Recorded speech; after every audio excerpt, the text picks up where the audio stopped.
Hello, everyone, and welcome to the Retro Gamers Podcast, episode 420. Anthony here, and as you can see, I am flying solo this episode. I promise you we're going to have some special things to talk about, and again, episode 420, right? Can't think of anything funnier to talk about than screen growing. Oh, this is weird. Hang on. Let's see if I can find fix this.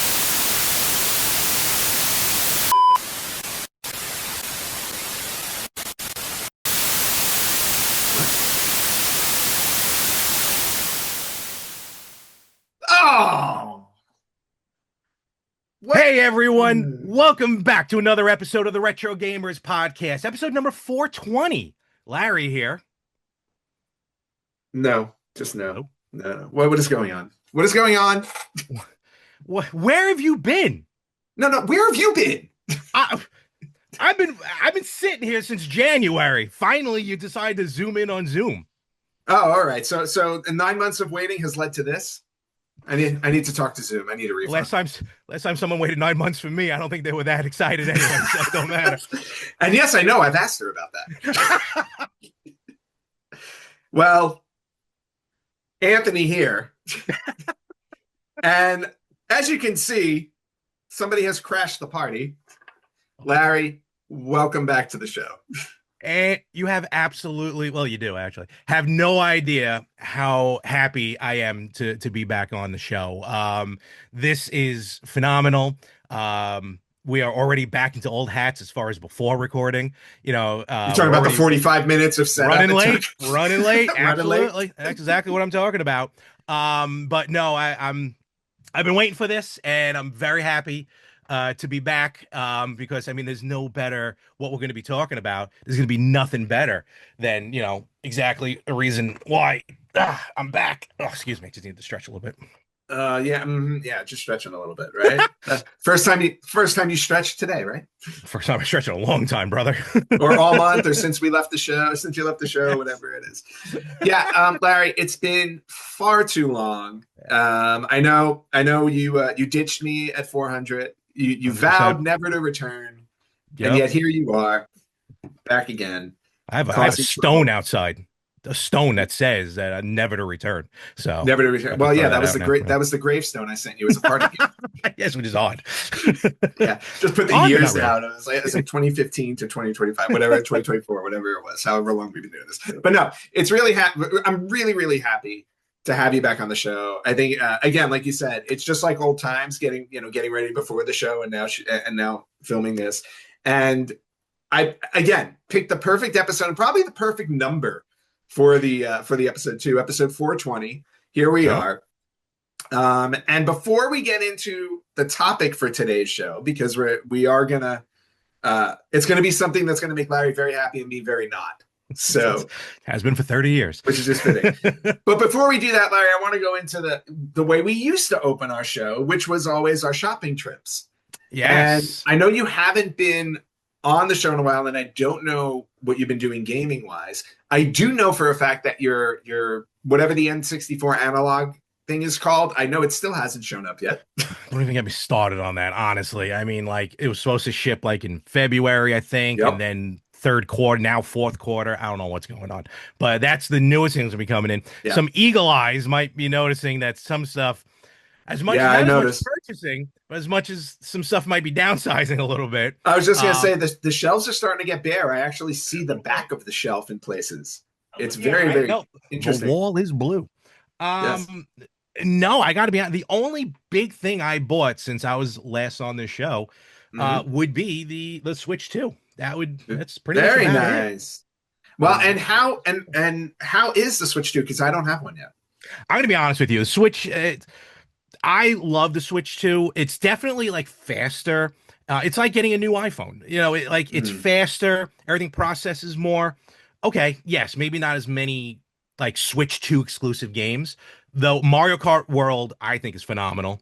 I know a lot of people starting to compare the new Sonic racer to it. But that's awesome. I played the demo for Donkey Kong Bananarama, whatever, banana something. Bananarama, yeah. Yes, that I was gonna say Bananarama. The game, that game plays. I haven't bought it yet, but I'm going. That's definitely on the wish list. I heard it's amazing. They Yeah. say it plays, and it does. It plays just like Odyssey. Ooh. So very comfortable. All right. Smooth. See, now that I'm interested in for sure. And then as far as like playing Switch One games, I definitely see a difference in, and forget like some of the games that were like Nintendo upgraded a lot of the first party games, but things are loading faster. I can see like the response times a little bit faster. And it's not like an emulation of the Switch One. Like it's built in, like it changes the code of a Switch One game to play on a Switch Two. So bottom line, it's cool. I love the fact that the Joy-Cons are bigger. Yeah. Like I don't have the old Joy-Con with me, but it's definitely bigger for these mitts. I'm very happy. Bottom line, very happy with it. My Switch has always been the go-to for me, like with the modern systems. But I'm very happy with the Switch 2, to the point where the Switch 1 used to be right there. Yes, your Switch 1 is gone. Yes. Well, I heard a rumor, and you're going to have to verify this. Yeah, okay. I heard a rumor that there's a specific game you've been playing on the Switch 2 that sounds like Breath of the Wild. But is Breath of the Wild? So what happens is, how many years were you railing on Breath of the Wild on the Switch on this show? And now, lo and behold, I find out that you're playing it now. So I had to realize if poop is still poop, even on a new system. Okay. Yeah, 9 months. I'm gonna take a little bit of liberties. So what happens is with the Switch Online, they give you the free Switch 2 upgrades of Breath of the Wild and Tears of the Kingdom. And with those, it's like $10 otherwise. With those, you get like a GPS on the Nintendo app on the phone that gets you, literally it'll be like walk north, make a right. Like it's a legit GPS to get to the different points. And it tells you like where all like the items are to get and everything. So I had to try it. Certainly had to try it. Didn't play long. Because I'm like, no, I still don't want to craft. It's still Breath of the Wild. I still don't want to cook. I'm good. And graphically, the games I like take advantage of because it's 4K on the television. It looked beautiful. So bottom line, Switch 2 is amazing. Breath of the Wild, still the worst Zelda game of all time. Oh, please. And so not a lot has changed, to be honest with you. Well, a lot has changed because you actually now have it on your Switch 2. I do. I did. I had to re-download it because I did buy it originally. I don't have Tears. I just have Breath. So I did have to re-download it and did that. So it had to take up some memory. That was the only problem. The memory card, right? So the memory card, it takes a new type of memory card. It's called a micro SD Express. Okay. But it only went up to 256. Oh, that's not enough. There was some like rogue 512s out there, but 256 doesn't even hold a third of my Switch collection. No. So for the longest time, like I was like undeleting games just to play stuff.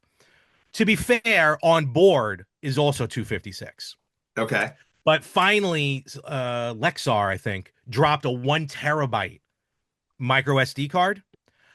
I'm paying out the nose for it, but at least now I have everything now on my Switch 2. I think maybe one game's not compatible, but it was like one of these games I don't even remember buying, so I'm not worried about it. But otherwise, I'm setting off to the races. All right. Well, that's awesome. Yeah. I'm very happy that you have the Switch 2. And more importantly, I'm very happy you have Breath of the Wild on Switch 2 because that just proves my point. Whether you like it or not, the fact that you own it. It was telling me where to go. I'll take that much. You'll tell it where to go, which is great. I sure did. Oh my gosh. Well, I'm very happy for you in the Switch 2. In terms of shopping on my end, because I do still like to show them off. Yeah. I have a few things. There's a video game store I found up here that you would like a lot. The name of it is Vortex Video Games. Okay. The guy who works there, Otto, super nice, very knowledgeable, awesome to talk to. He'll just sit there and talk games with you all day.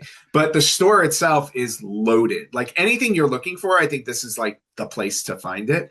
So my friend John, who's been on the show several times now, he told me about it. And I was like, okay, I'm all in there. So It's really awesome, and I definitely want to show off what I picked up. So I went there yesterday with my friend Rich, who's up here right now, and I picked up The Price is Right for the Wii.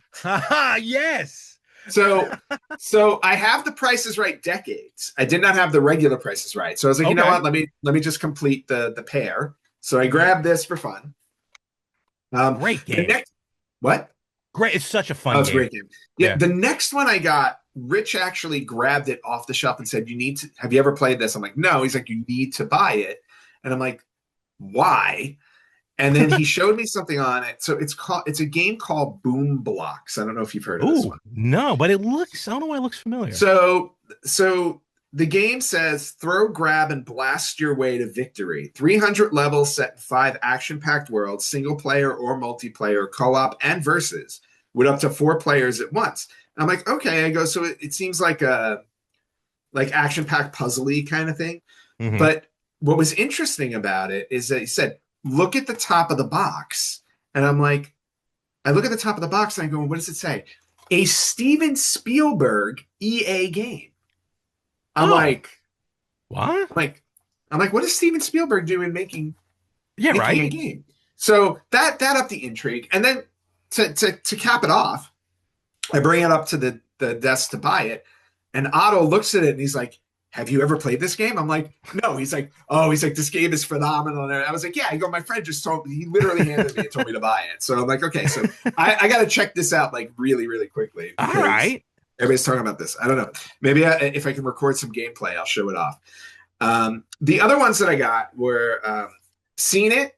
I did not know. Well, I did not know Seen It had a third game. So I picked up the third one. This one is Bright Lights, Big Screen.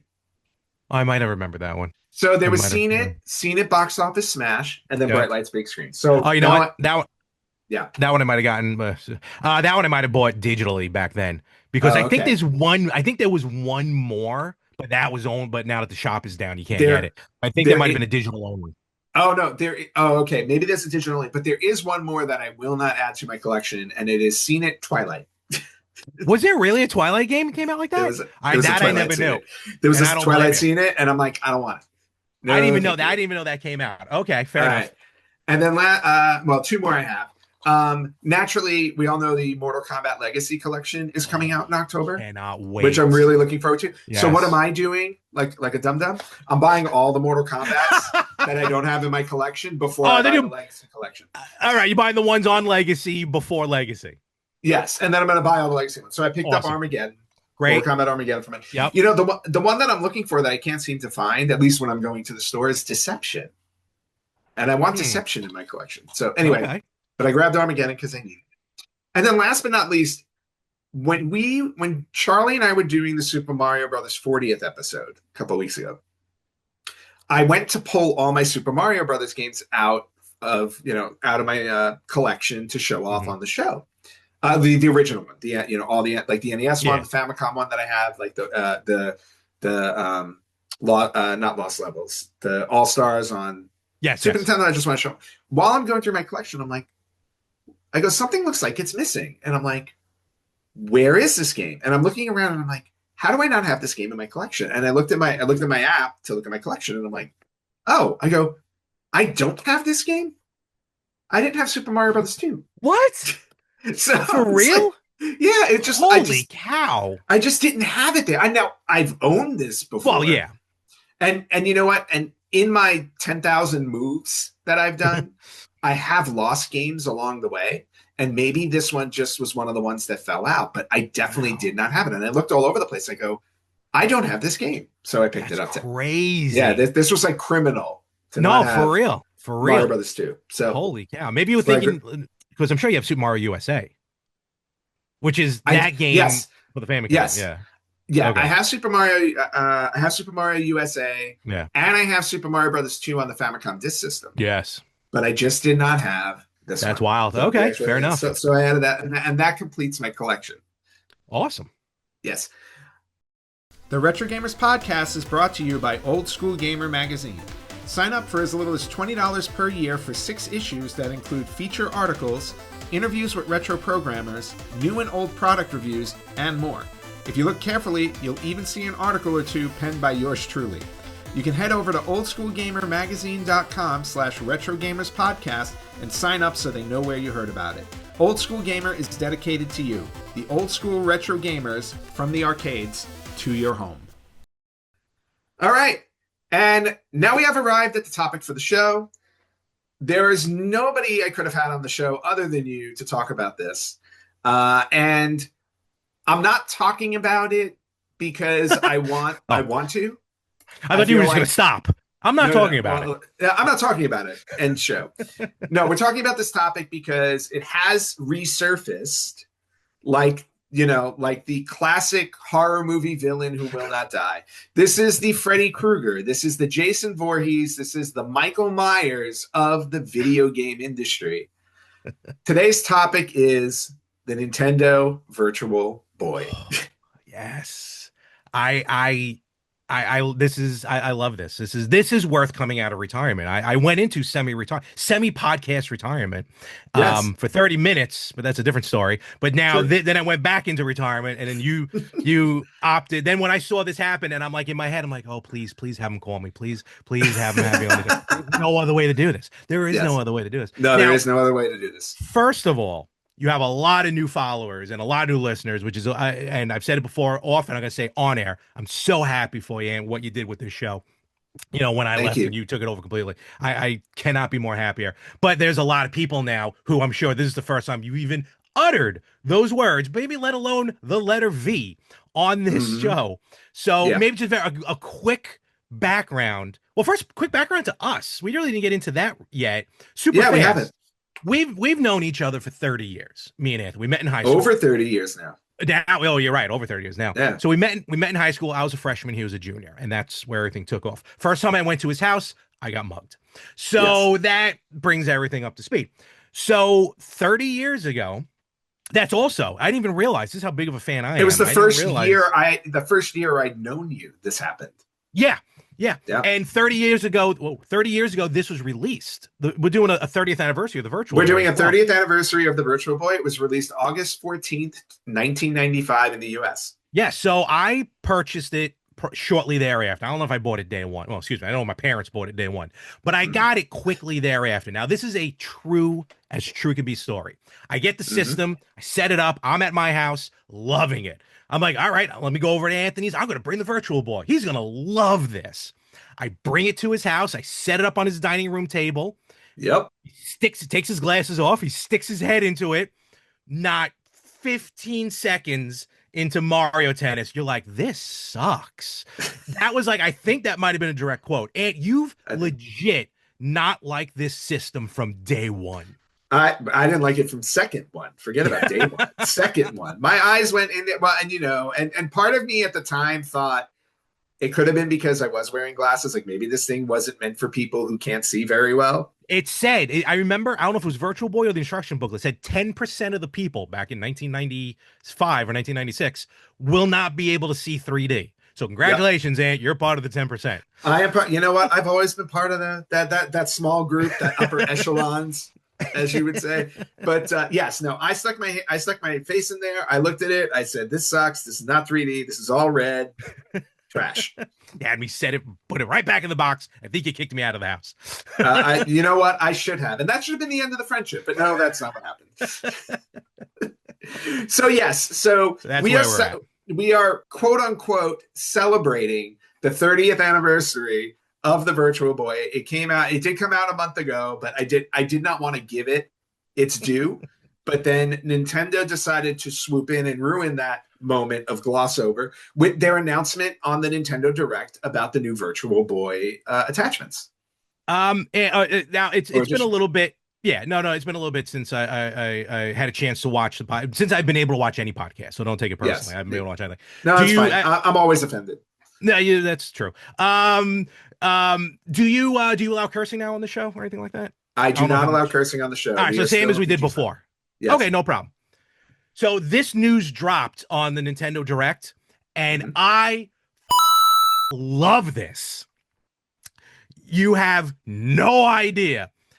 That's how much. What's going on? Where's he going? I've done solo shows before, pal. I can run with this ship. Where you going? Come on back. I'm sorry. I'm sorry. It's not my show anymore. That's me. That was being selfish. I apologize. Where'd you go? All right, I'll do this on my own. So Nintendo had the Nintendo Direct, and they were doing a lot of games and everything.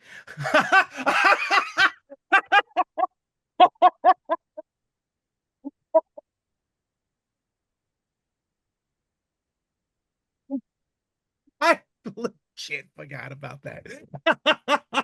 Well, the shirt. I forgot about the shirt. And that's what you get.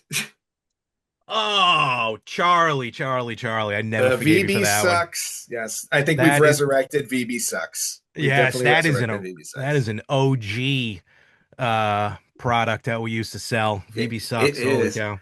Well, actually, Um, the product is available once again if you go to the oh, retrogamers.com. oh, well, my lawyer will call yours. There is a store available, and VB sucks did make its No, return. there is. No, that's cool. No, like all joking aside, I'm sitting there, I'm watching the direct, and then like, they do Yep. the announcement, and the way, for those of you who saw it, it starts off with this silhouette. The last thing on my mind was Virtual Boy.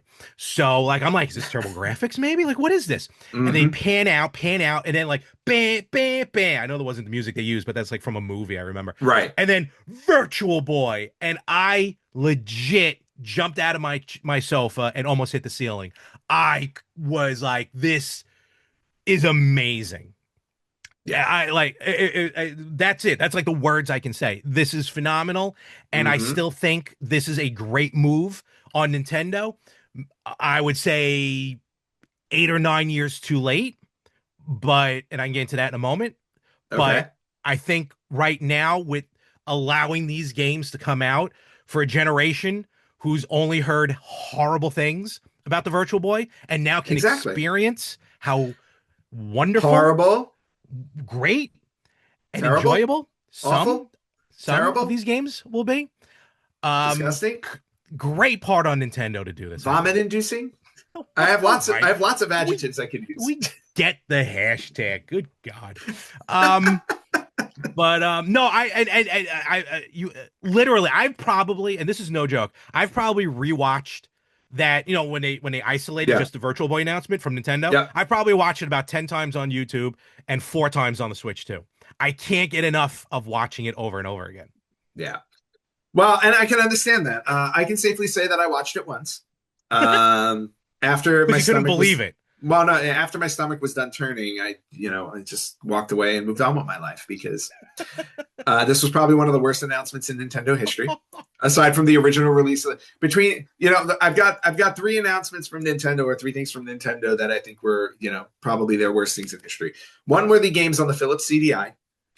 Yeah. Two was the original release of the Virtual Boy, and the third one is now bringing the Virtual Boy back. Some things are meant to stay. Some things are meant to stay dead. You know, like a lot of bad movie franchises. Um, that is what the Virtual Boy is to me. Okay. I mean, but let me ask you this. Let me ask you this in all Mm-hmm. seriousness. Like, aren't you like just intrigued to be able to play some of these, even to give you more fodder, Adam? Well, I mean, more fodder is always fun, but like the fodder has already presented itself for 30 years. Why do I need something new to add to it? All it is like, hey, look, Nintendo's greatest failure now available on Switch 2. Well, Switch and Switch too, so you can Oh, play it. Switch. Oh, I can Yes, play it. there is no Oh excuse. You boy. can play it. Oh, absolutely. Oh yeah, Wait, I can. do you have the I have Nintendo a Switch Online Plus expansion pack? no, I don't. Then you will not be experiencing the Shucks. Virtual Boy. But I know Oh what to get you for shucks. Christmas. So, Not that. Thank you. If I see a cardboard thing come into my house.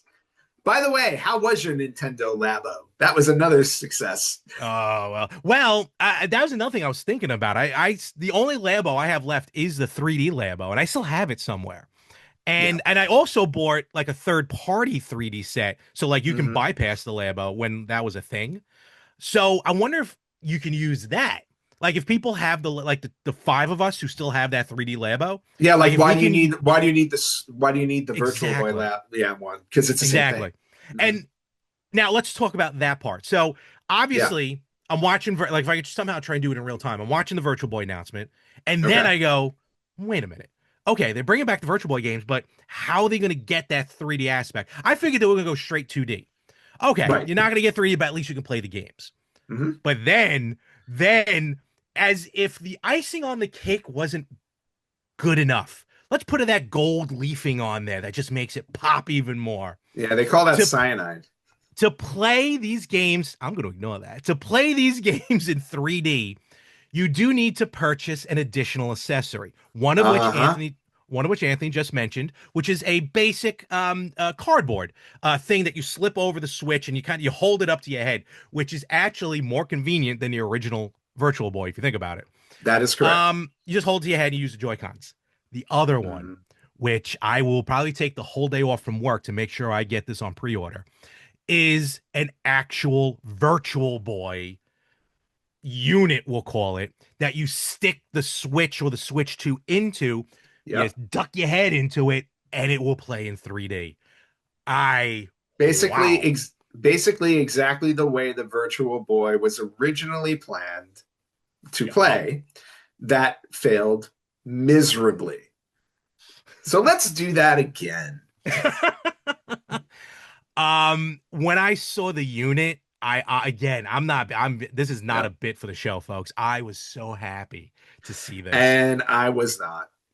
And then I So saw the literally, pricing. like, yeah, yeah, well, you know what? And the price, I was like, they're gonna literally charge people $100 to buy this thing. I thought that was a bit much. Yeah, so like 99.99 for the unit, Yep. 24.99 for the cardboard piece. Yep. Say what you will about, I mean, the Pro controller was $84, and the I have the GameCube wireless Nintendo controller. Okay. Yep. I think that was about $80. So, things are going up in Wow. price now. Again, it is what it is. Yep. But still, so I was at his I was at Game On, the store out here on Long Island, just checking things out. And we were talking about it. I was talking about it with the owner. And I'm like, yeah, Virtual Boy games come to the Switch. And there was a guy there. He's like, oh, I got bad news for you. You're gonna have to buy like a thing that looks like the Virtual Boy, and it's gonna be $100. I turned to him. I go, I have yet to hear something bad coming out of your mouth. This is all new good news. What are you kidding me? Wow. So you do have to buy these units to play Yep. it in 3D, but I honestly don't think you need them to play. I still think you're going to be able to play them on your regular television or on the Switch just Okay. in But 2D just without the 3D. Yeah. without the three, because I think the games drop mid February, but I think the Okay. accessories aren't available till the end of February. So it Oh, wouldn't make interesting. sense for that to drop. You know what I mean? Well, you know what? We'll have to have you back on to give your I have to assessment, wait that long. Okay. since I will not be I'll I will definitely not be tell you my playing it. assessment. Yeah. But okay. So but again, it's one of those things where just when you thought Nintendo like would not dip into something, like they are the kings of resale, repackaging, all of their stuff. Now I'm waiting. I'm waiting for their CDI games to come out so that we can all play those things. I mean, since you're dipping, if you're going as far as the Virtual Boy, you might as well just go all the way. I would say for the 50th anniversary, I would not be shocked if we saw for the 50th Mario anniversary and the Like the 50th CDI Zelda games. Mhm. CDI games, maybe. Maybe we'll Yeah. get Mario teaches typing from the PC. Game on, Some of the, totally. or we can get the sewing one that they had made for like Oh my God, that's sewing companies. I The one with the forgot sewing about that. patterns. I forgot Yes, the name of it. yes. Sewing pattern was, Probably but Mario So's. Probably, I yeah, don't remember. Yeah. whatever it was. But it was like cross stitch Mario. I don't know. But anyway, we're talking about the Virtual Boy this episode. I apologize to everybody who knows the history of it, but we're going to be doing a very special retro spotlight on the Virtual Boy. And I have a feeling, Larry, that you might learn a couple of things about this system you love so much from just the history of it. Oh, hit me. What don't I know? Let's find out. Well, let's see what Take me Larry away. does not know about the Virtual Boy. All right, so let's start off with the basic information. Obviously, this thing was developed and published by Nintendo. One of the systems that did not have the input of Shigeru Miyamoto, by the way. It was released July 21st, 1995 in Japan, August 14th, 1995 in North America. So we're right on. This is the 30th anniversary. Yep. The original price of the console was $179.99, which in 2024 standards, because I looked this up online, would be $370. Sounds So about right. Last time, yeah. not cheap, but no, not No. cheap for a time back then when you were talking about like at this time, Game Boy, I think was going for like $100. Yeah, Game Boy definitely dropped in prices. It was out for almost like 6 or 7 years by that point. Yep. But when I said sounds about right, like when the last time I bought a Virtual Boy, which I don't, well, I do have a Virtual Boy with me, but we'll show that later. Yeah. But last time I bought like an actual Virtual Boy, it cost me about $400. So that's what I'm saying. Like the price, actually, then if you think about it, the price kind of stayed the same, which then I guess isn't a good thing. But in any event, Not necessarily. yeah. This was a bit that I did not know and I found kind of funny. In North America, the Virtual Boy was discontinued August of 1996. So it literally lasted one calendar year before they pulled it. In Japan, remember I said July 21st, 95? They discontinued it December 22nd, 1995. They only had it for 6 months. Wow. They pulled the plug fast. I mean, for a country that had the Famicom for about 35 years, oh my god, they were like, no, we're not yeah, doing the Famicom this. shelf life I think was somewhere around 16 or 17 It years. really was, yeah. Yeah. So like, nope. So like 10 years into the Famicom's life cycle, this thing came and went. The total number of units sold, and when I say this number, this is worldwide units sold. Worldwide units sold about 770,000 units. Okay. Didn't even hit that. Didn't even hit a million. But for 5 months in Japan, 12 months in the US, all right. 770,000 units. Well, remember that number because as I talk about the virtual, like later when I get into some of these stats, you'll find it very interesting. So, how did this monstrosity come to be? We have to go all the way back to 1985, actually. 1985, where a company called Reflection Technology, Inc. developed a red LED eyepiece that they called the Scanned Linear Array. It produced a head tracking 12-inch, and what they did was they took this linear display and they produced a head tracking 12-inch display device prototype that was called the Private Eye. And they created a tank game as like part of the prototype to show what this scan linear array can do. So this is basically the 3D red aspect that the Virtual Boy was going to wind up having. They took this they took this Private Eye and they went out to try and get funding and a partnership so that they can develop something out of it. They went to Hasbro. Hasbro said no. They went to Mattel. Mattel said no. They went to Sega. Sega said no. Wow. Then they go to Nintendo. And Nintendo's general manager at the time, Gunpei Yokoi, or Yokoi, I don't know how to say his name. He is very well known in the Nintendo world because he invented the Game Boy. He invented the Game Boy. Yep. And he also invented the Game & Watch. Oh, okay. I knew the Game Boy. I didn't realize about the Game & Watch. Yeah, okay, cool. Yeah, he's the handheld. So he's the handheld guy.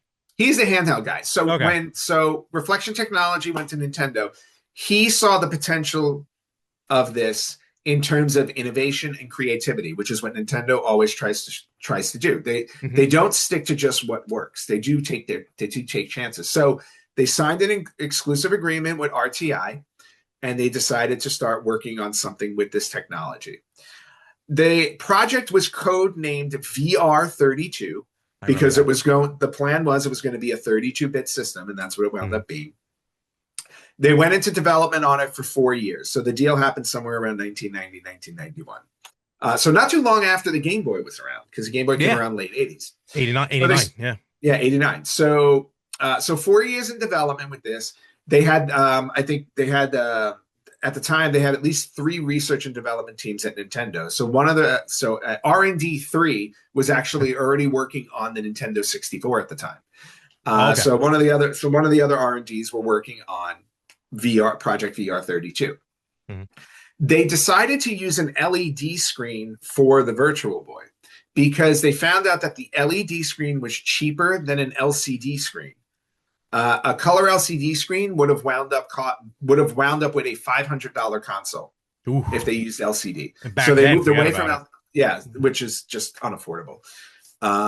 So they went with LED because it was cheaper. And not only that, but they found out that the LED screen created like a perfect blackness on the screen that would allow the 3D to pop compared to compared to a backlit LCD. Like a backlit LCD would not give you the same 3D effect that they needed at the time. You're right. And actually, if I could just piggyback on that just super fast, you're right. When I go back and think about it, you're right. That, say what you want. The red definitely popped off the black, and it did. And to compare the Virtual Boy to the Nintendo 3DS, where like the Nintendo 3DS was more depth, if I can say that. Like it almost looked like the games were like going into the screen. The Virtual Boy, I remember the Virtual Boy, things coming at you. And again, that I can definitely see that happening based on those screens. Yeah. Well, I'll take your word for it since I couldn't see it. So what about the 3DS? The 3D, I don't do that either. So anyway, the Virtual Boy the original plan for the Virtual Boy was to have head tracking function because that's what RTI developed. The whole idea was you were going to wear this thing and you were going to be able to move around with it, right? But what happened was concerns started to develop at Nintendo about motion sickness. I guess through testing, they were doing motion sickness. And there was actually a fear of children developing lazy eye conditions from the head tracking element of the Virtual Boy. I can see that. Yeah. Yeah. So as a result, what they wound up doing is they removed that functionality, that they removed the head tracking ability. And that's when they created the tabletop design with the stand, because they did not want to be held responsible for those type of ailments with people. They didn't want people getting, I mean, you can't play a console if you get sick from it, right? Agreed. You ever play GoldenEye? No. Okay. Yeah. Well, but again, it's a perfect example. I know. Yeah, it is. Yeah. You bring that up perfect, because I always say I don't play first-person shooter kind of games because I do get a little like dizzy and sick from them. So I just veered away. There was some PlayStation VR games the short time I had that kind of got me like, ooh, let me put this down for a minute. Yeah. It's funny you should say that, because there are some VR games I've also played where I can't play them. Yeah. So yeah. But my VR is all for Beat Saber anyway. So that's it. Beat Saber or bust. Love it. So that was the development period for the VR32. 1995 rolls around. We get to CES. We get to E3. They start to demo this thing. And they demoed it with a couple of items. One thing was called the driving demo, where they were trying to showcase the 3D by just doing like a driving thing, like driving down the street, watching the road signs pass by and stuff to give you that idea. The other item that they used to demo this thing was Star Fox. They developed a Star Fox demo that showed like how the R-Wing would move in the in a 3D environment like that. And those were the two things that they used. With now, and here's the interesting thing with the Virtual Boy, which I also think kind of, besides the fact that I think there were a lot of pieces with it that weren't going to work. Since the N64 was in full development at the time, because the N64 came out not too long after this in 96. Yeah. Especially in Japan. It came out, I think, June of 96, and then we got it in September of 96. Actually, I think when this episode drops, the Nintendo, the N64 will be turning 29, I think the day before this episode drops. There we go. I think it was September 29th or September 28th, somewhere over there. But anyway, with their eyes set on the N64 development, resources kept getting shifted over to that, and less resources were going to be handled with the Virtual Boy. As a result of that, that's why I had said earlier, Shigeru Miyamoto was fully focused on N64. Other game development wasn't focused on the Virtual Boy. And the software that was being developed for it, the games that were being developed for it, just was not getting Nintendo's attention. So all of these things were basically leading up to kind of like, it was almost like they were expecting this was not going to move the needle a whole lot. They were hoping, I think that they were hoping that it would do well enough, but that was not to be. So when this released, it released in July in Japan, September here. The launch games were Mario's Tennis, Red Alarm, Telero Boxer, and Galactic Pinball. Those were the 4 games. And in North America, Mario's Tennis came as a packet game. It's the one I have. Which Larry still has. Yep. There it is. And that is not in 3D right now. You can move it all you want. It's 2D. My new iPhone, man. Come on. I was going to say your Focus. Yeah, your iPhone 17 is not making it. Finally, right? Yes. Now, remember I told you about keep the number of the units sold in your mind. Yeah, got it right here, 770. Yep. So Nintendo of America projected that they would be able to sell 1.5 million consoles and 2.5 million games by the end of 1995. So in 3 months, they were anticipating that type of sale. 3.5 months. Okay. Needless to say, they didn't get anywhere near that. The response to it was very, very poorly. Some of the response to the system, like a lot of the things that they heard was it was too high priced. It was too uncomfortable to play because even though it had a stand, people were considering this a handheld basically because it wasn't hooking up to your television, and the Game Boy was already out for $100. So this was just another handheld that was more money, and it was uncomfortable to play. And not only that, to talk about this, I'll admit, the stand doesn't rise or lower. Like you can't adjust it. Nope. It's a static stand. You just I'll lean even in. admit that. Yeah. Like when I get the stand to play, I mean, because it's guaranteed. When I get the adapter, you know, I'm 45 now. I was 15 when it came out, so I was a little shorter back then. So I was able to comfortably fit it. I'm gonna have to get like a stack of books to be able to play on this. Though I did admittedly, even when back then I used to lay down and rest it on my head. Yep. I used to play it like that. I don't think I'm going to do it with this. Yeah. Well, it's funny, like if because they took out the head tracking, that was the problem. Because like if it had head tracking, you would have probably had like the headset 100% just on your face, the way VR is. Yep. But they took that away, and then instead that you got this uncomfortable thing. So that was one thing. The marketing campaign for it was considered very poorly handled. Yeah, they spent upwards of 25 million on marketing, but they just whatever they did just didn't hit the mark. The only thing I remember was just advertisements in Nintendo Power. And they gave you 3D glasses. That's how they advertised it. All the screens were in 3D. Exactly. And then obviously the lack of head tracking was also called out because it lessened the immersion. The whole idea was to be fully immersed, and without the head tracking and the lack of movement, you were just sitting there stationary, and it didn't feel like a fully immersive experience. So all of those things kind of led to its demise. On the console itself, 22 official games were released between Japan and North America. I feel like we've gone back and forth on this. I'm taking your word on it, but I could have sworn it was a little more than that. I know we did this bit before, but my number's 22. 19, I believe you. 19 of the 22 were released in Japan. 14 were released in America. I thought, and see, even that number I thought was wrong. I thought it was 16 in North America. It was actually, according to this list I'm looking at, we're only 14.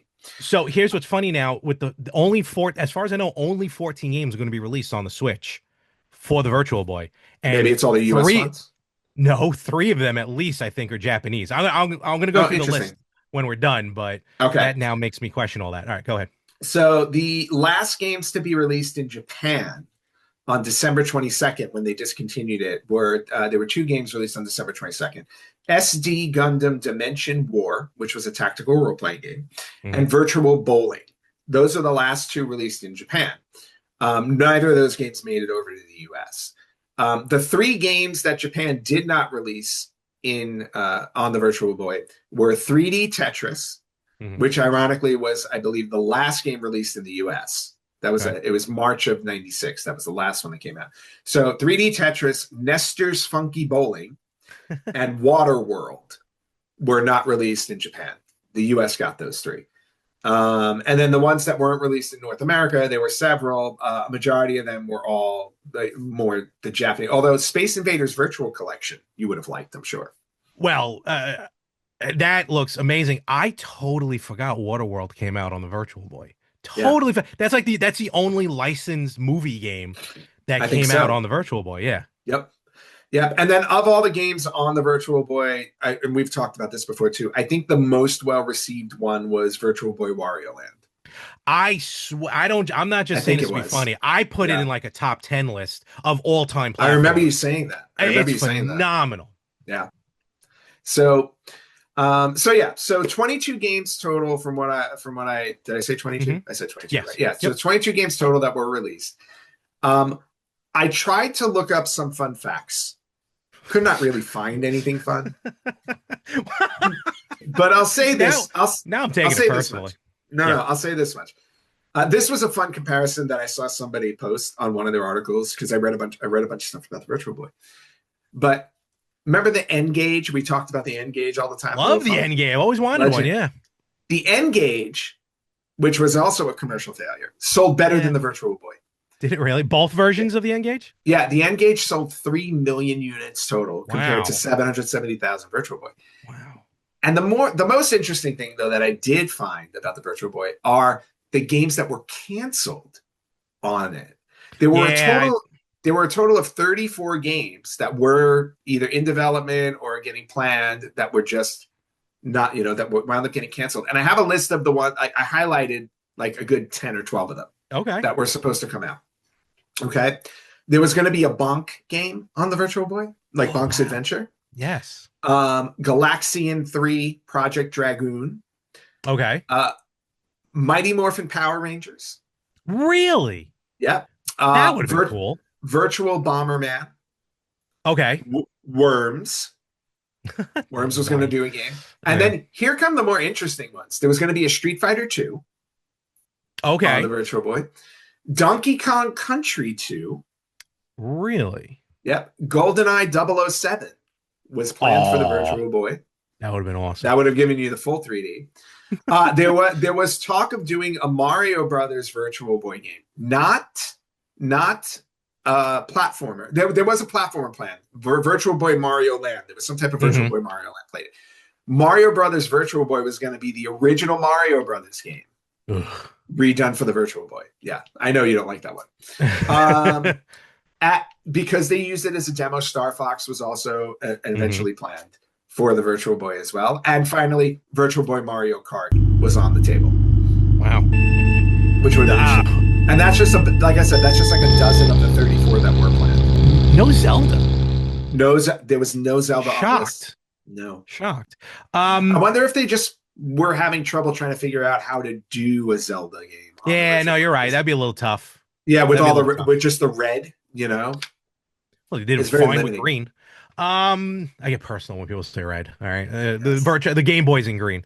Couple of those games that you mentioned. First of all, the first there's been a few homebrews that have come out, but I remember when someone like the first heavy homebrew game, someone did make a full Street Fighter 2 for the Virtual Boy, unofficial, but someone made it playable. In fact, every year at the Retro Expo, they have it set up. I wonder if it was based off of what they had. I wonder if they got to a certain point with it and then left the code. Oh, maybe, and someone probably found the code and just finished it. Yeah. And then they have it because someone you can buy an output on the Virtual Boy to play it on the screen. But someone did make a Street Fighter 2. Oh, unrelated. They actually have it in the article here. It's unrelated. It's unrelated to what they had originally planned. Yeah. Fair enough. And then Star Fox probably ended up becoming Red Alarm because Red Alarm plays very much like Star Fox. But it's all wires, as hopefully you'll see one day. Because of all those 22 games, North America's getting 14 of them. Japan's getting 15, actually. They're getting an extra game. Oh. And if I may, just to go through the list that's going to be released. Now, these aren't all going to be released at once, which is kind of odd. Like, they haven't announced, but they're going to send them out over time. Before you go there, I want to mention one other canceled. Oh, I'm sorry. Go ahead. I didn't notice this. Okay. There was a game that was supposed to come out called Zero Racers. And I just want to read this because a spin-off of the F-Zero series of racing games that would have taken place in the same fictional universe and contained similar racing vehicles, albeit with the change of racing through a more tube-shaped track than the flat one. In 2022, a former Nintendo employee verified that the game was entirely finished and ready to be released, even getting an ESRB rating. Wow. However, the game was canceled due to the failure of the Virtual Boy and never released in any capacity, although some characters meant to be introduced in the game were later implemented in F-Zero X on the Nintendo 64. Really? So there is a completed Zero Racers game out there. I wonder if, again, if that'll be like a surprise release on the Online Plus at some point, if it's already done. That wouldn't shock me. That'd be cool if they did that. Yeah. So Kind of now like go what they ahead. did with Going Star into Fox, kind of like what they did with Star Fox 2 on the Super Nintendo Mini, and what they yes. eventually released on the thing. All right, so here are the 14 North American games that are going to be released. I don't know which ones are going to drop first, but they are in alphabetical order: 3D Tetris, Mm-hmm. Galactic Pinball, Golf, Innsmouth no Yakata, which I think is a Japanese game coming over. You think?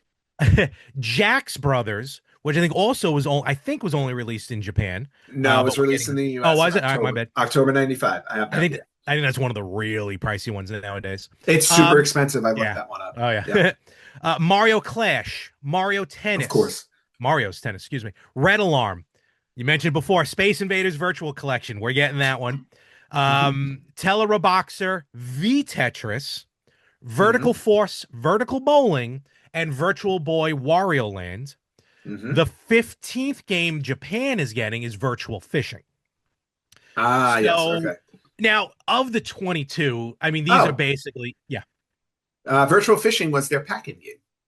over in Japan.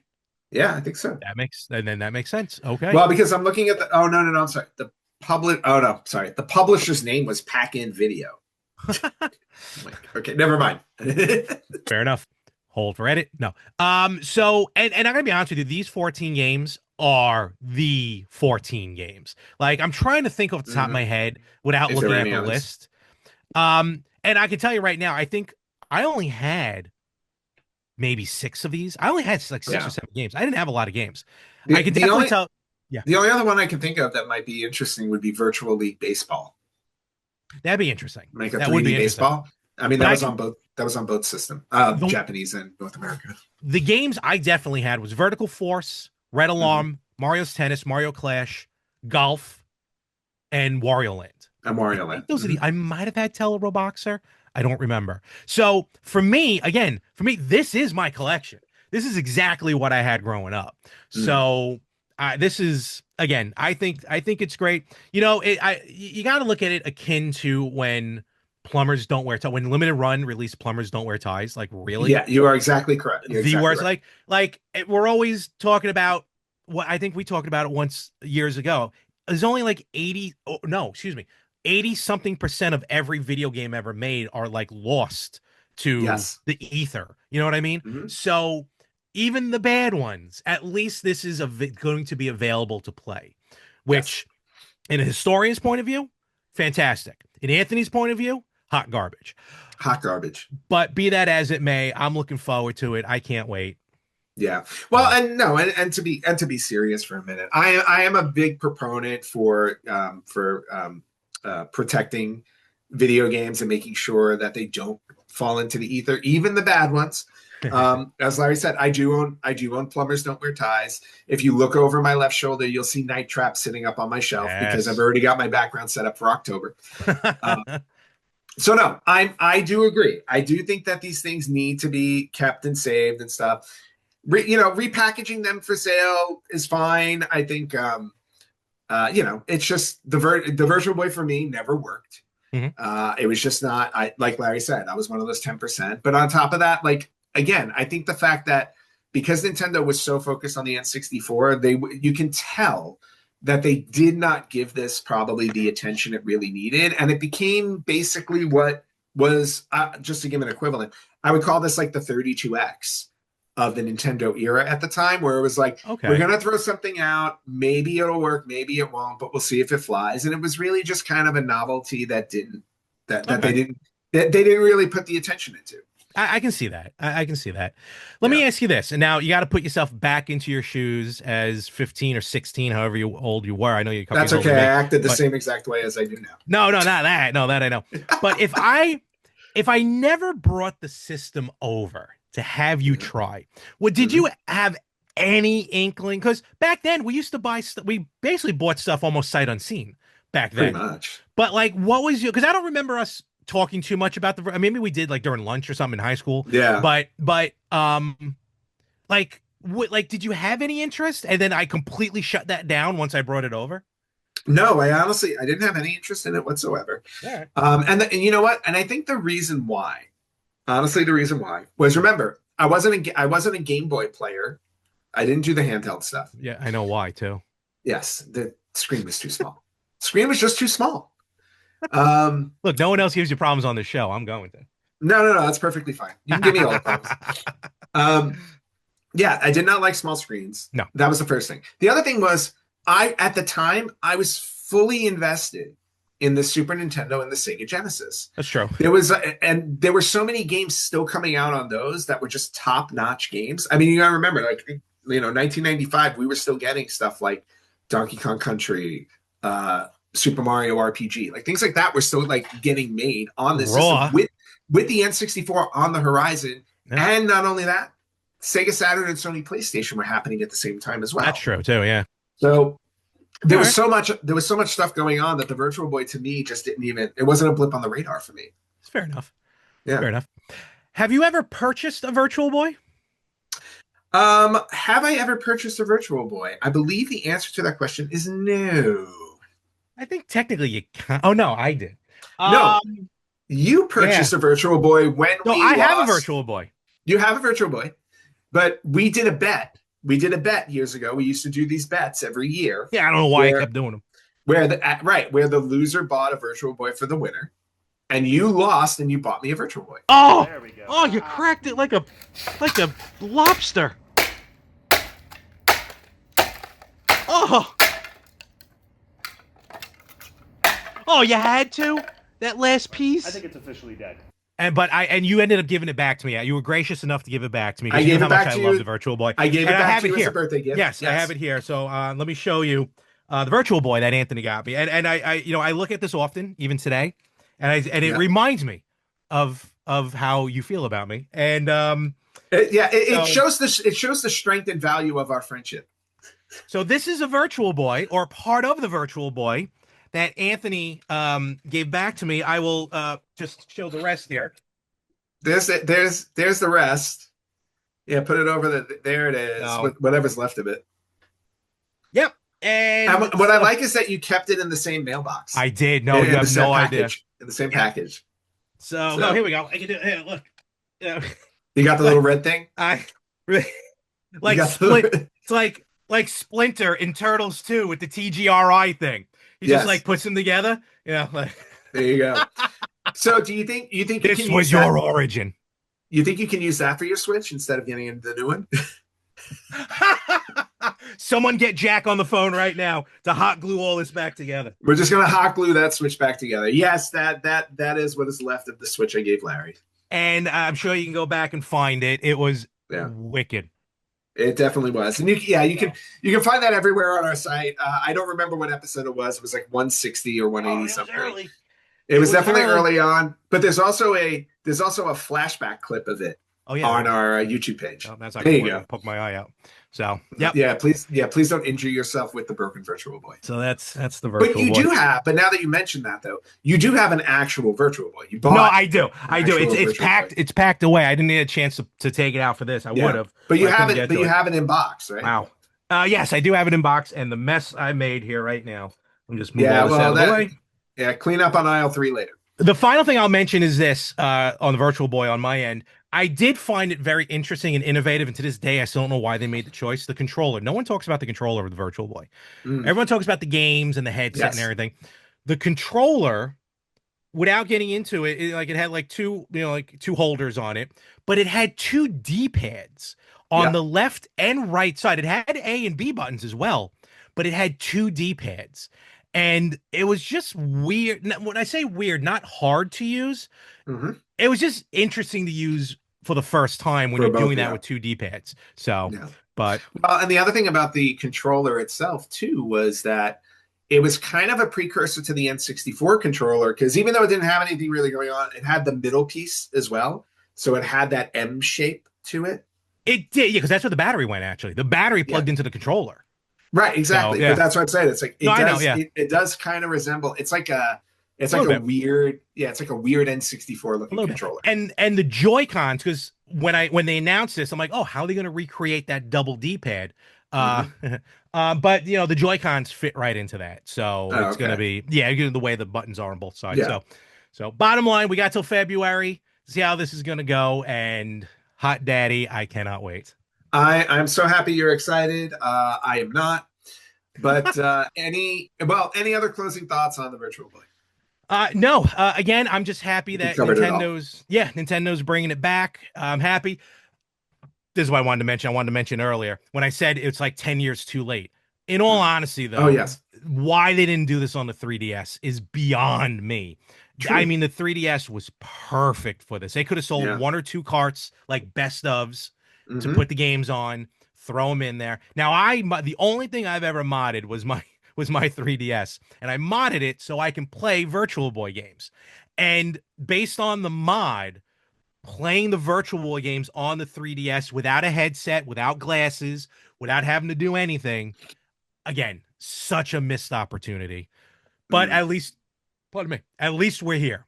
Better late Yeah. than never. Well, I was gonna say, I was like, nobody thought of it, or maybe Yeah, there was. I mean, people figured out a way to do it on the 3DS, obviously, but I wonder if they just didn't want to go through the recoding of it and figuring out how to make it work on the 100%. 3DS. Because sometimes, and also at that time, I'm sure their entire company was completely distracted with working on the Switch. No, you're right. You're 100% right. I'm sure there's a Because lot I of reasons. remember around that time, the Wii U was not doing well, right? Yeah, unfortunately. I And love it. so, the Wii U is one of those systems to me where it's like it's grown over time. Hmm. People have actually gone back to now appreciate what the Wii U was, because the Wii U is actually a really interesting system. It Totally. is. I mean, I think without the Wii U, I don't think we would have had the Switch the way that it was, because a lot of the elements from the Wii U went over to the Switch. Agreed. Agreed. So yeah, so I do think that the Wii U is, and actually I've been trying to buy more Wii U games before the prices start to go up with it, because I feel like the market out there, people are starting to go after it. I hear you. No, you're right. So You're I've right. been trying to build my Wii U collection, piece at a time. But Good. getting back to the Virtual Boy, yeah, probably I can go. I mean, I could probably say easily, like, it was the worst system I think Nintendo ever came out with. It was. But but but when you look at the grand scheme of everything they've come out with, everybody's going to miss somewhere, Mhm. you know. And this miss that they had was not, obviously, it didn't damage the company any. No, no, it's again, it's one of those things where history is kind of showing it that even with mean cheesy movies, I love Yes, cheesy movies, and yes, you do. sometimes the cheesier the better. So that's what this Oof. falls into. So Exactly. So, Virtual Boy, I don't want to say happy, but happy 30th birthday. happy Uh, birthday, Virtual Boy. I will. Happy birthday, Virtual Boy. Larry, like I said at the beginning of the show, I couldn't think of celebrating this, or my version of celebrating this, the Virtual Boy, any other way than having you back on the show. And I really, really hope that you'll come back again. This was something you helped build, and it just has that little extra zing when you're here. I appreciate that, and I'm very happy to be back on. I'm glad you reached out and say, hey, let's do this Yeah. Episode You're like the begrudgingly. heartburn that comes on after spicy food. It's that I've little bit of extra you I've get. been called worse, so that's fine by me. No, and like I said as well before, yes, how we started this and we brought it to where it is, and then when I stepped away, and then seeing, like I said, how you gone even further than I expected, and hoped for. So very happy to be back on your show, and definitely happy to do this again down the road. But I feel like the timing was perfect for me to come back for this episode as opposed to anything else. So this just worked out well. So I couldn't agree more. And since we're here, Larry, I know you're not podcasting, but where can people find you? I was going to go into something else. You can What do you want to find go me. into? We can do the old closing if you'd like. I don't know if you still We do the old closing the way you did it. Where to find you? I do a weird version of it now. It's not the Ah, same. okay. Well, you can find me everywhere pretty much at More365, MOHR365. Yeah, right now, like I said, Anthony said I'm kind of taking a break from podcasting, but when I'm ready to get back into that world, Ant will be the first one to know. And Hmm. hopefully he'll let me back on again to promote that. Of course. But yeah, so that's just find me everywhere. More 365, MOHR 365. Yeah. And you guys can find us everywhere at the Retro Gamers Podcast, on Facebook, on Blue Sky, on Instagram. This is why I always mess this up, because it's changed. On Instagram, you can watch us on Spotify. You can watch us on YouTube at Retro Gamers Podcast. You can listen to us wherever you listen to podcasts. We're back up on Twitch at the Retro Gamers Podcast. Okay. So watch and listen everywhere. Larry, it was an absolute pleasure having you on. And this honestly felt like riding a bike. And we really just got did. Right back into it. We got right back into it, including the hour of like prepping and messing things up before we even started recording. Probably not doing half of what we talked about. So that's how this worked. We forgot about 50% of it, which is par for the course with us. Absolutely. Thank you again. Thank you.